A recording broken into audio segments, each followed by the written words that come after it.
பார்த்தீங்கன்னா நிஃப்டி 50 பார்க்கலாம். நிஃப்டி 50ல் பார்த்தீங்கன்னா ஒரு ட்ரெண்ட் லைன் மாதிரி தெரியுது. உங்களுக்கு தெரியுதா என்னன்னு தெரியல, இருங்க. இப்போ பார்த்தீங்கன்னா இந்த ட்ரெண்ட் லைன் பார்த்தீங்கன்னா மேலே போயிட்டே இருக்கிற மாதிரியே காட்டியிருக்காங்க. இன்னும் பார்த்தீங்கன்னா இங்கேருந்து கீழே விழுவ தான் வாய்ப்பு இருக்கிற மாதிரி காமிச்சிருக்காங்க. அதாவது எத்தனை பர்சன்டேஜ் கீழே விழுவுதுன்னு பார்க்கலாம். மெஷர் எங்கே இருக்குது இன்னும் இங்கேருந்து பார்த்தீங்கன்னா ஒரு 3% கிட்ட உருவுற மாதிரி காமிச்சிருக்காங்க. பார்த்தீங்கன்னா தெரியும், இப்போ கீழ் ட்ரெண்ட் போய்கிட்டு இருக்குது. இதை வந்து பிரேக் பண்ணிச்சுன்னா நல்லாயிருக்கும். இந்த இடத்துல பிரேக் பண்ணணும்னு நினைக்கிறேன். பிரேக் பண்ணால் நல்லாயிருக்கும். உங்களுக்கு எதாவது தெரிஞ்சிச்சுன்னா மறக்காம. 5 செக்ஷனாக பார்த்தீங்கன்னா கீழே விழுந்திருக்கு. அதாவது பார்த்தீங்கன்னா வெட்னஸ்டே நவம்பர் 13 பார்த்தீங்கன்னா குளோபல் ட்ரெண்ட்ஸ் வந்து வீக்காக இருக்கிறனால பார்த்தீங்கன்னா டாலர் இண்டெக்ஸ் ரைஸ் ஆகிருக்கு. அதுவும் இல்லாமல் பார்த்தீங்கன்னா இந்தியன் ருபீஸும் வீக்காக இருக்குது. இது எல்லாமே சேர்ந்தது மட்டும் இல்லாமல் பார்த்தீங்கன்னா ஃபாரின் இன்வெஸ்டரும் செல் பண்ணியிருக்காங்க. அதனால தான் பார்த்தீங்கன்னா சென்செக்ஸ் பார்த்தீங்கன்னா 1.5% விழுந்திருக்கு. லோவாக பார்த்தீங்கன்னா 77,000 அது வரைக்கும் பேருக்குன்னு நினைக்கிறேன்.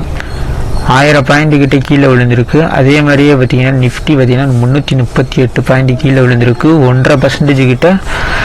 கௌதம் அதானி குரூப்ஸ் வந்துட்டு $10 பில்லியன் வந்து யூஎஸ் எனர்ஜி அண்ட் இன்ஃப்ராஸ்ட்ரக்சர் பேசேஜில் வந்து இன்வெஸ்ட் பண்ண போகிறாங்கன்னா இதன் மூலமாக பார்த்தீங்கன்னா 15,000 ஜாப்ஸ் கிடைக்குமா. ஸ்விக்கி ஐபியில் பார்த்தீங்கன்னா 70 ஃபார்மர்ஸ் பார்த்தீங்கன்னா, அதுவும் இல்லாமல் பார்த்தீங்கன்னா கரண்ட் எம்ப்ளாயீஸ் பார்த்தீங்கன்னா 8.5 கோடி வந்து இயர்ன் பண்ணியிருக்காங்க. அதுவும் பார்த்தீங்கன்னா ஈச், அதாவது 70 பேர் பார்த்தீங்கன்னா 8.5 கோடி வந்து இயர்ன் பண்ணியிருக்காங்க. அதுவும் எப்படின்னு பார்த்தீங்கன்னா அவங்க வந்து ஷேர்ஸை வச்சுருக்காங்க. அதனால் பார்த்திங்கன்னா லிஸ்ட் ஆகும்போது அவங்களும் இயர்ன் பண்ணியிருக்காங்க. அதுவும் இல்லாமல் பார்த்திங்கன்னா ஸ்விக்கி வந்து எவ்வளோ கலெக்ட் பண்ணியிருந்தாங்கன்னு பார்த்திங்கன்னா 11,327 கோர் ஐபிஓவில் வந்து வாங்கியிருக்காங்க. One of the largest new age company. அப்புறம் பார்த்திங்கன்னா குரூப் ஆஃப் 5000 எம்ப்ளாயி பார்த்திங்கன்னா 9,000 கோடி வந்து இயர்ன் பண்ணியிருக்காங்க.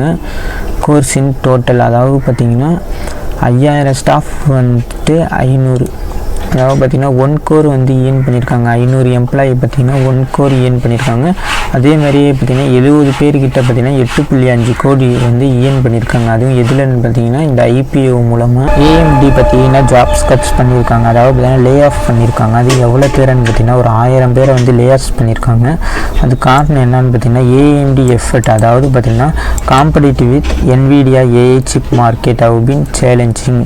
என்விடியாவோட ஏஐனால தான் பார்த்திங்கன்னா ஒரு 1000 பேரை வந்து தூக்கியிருக்காங்க ஏஎம்டி. அதாவது பார்த்திங்கன்னா இவங்க பார்த்திங்கன்னா ப்ராசஸர்லாம் பண்ணுவாங்க. ஏஎம்டி ரைசன் இந்த மாதிரி ப்ராசஸர், அதுக்கப்புறம் பார்த்திங்கன்னா கிராஃபிக்ஸ் கார்டெலாம் பண்ணுவாங்க.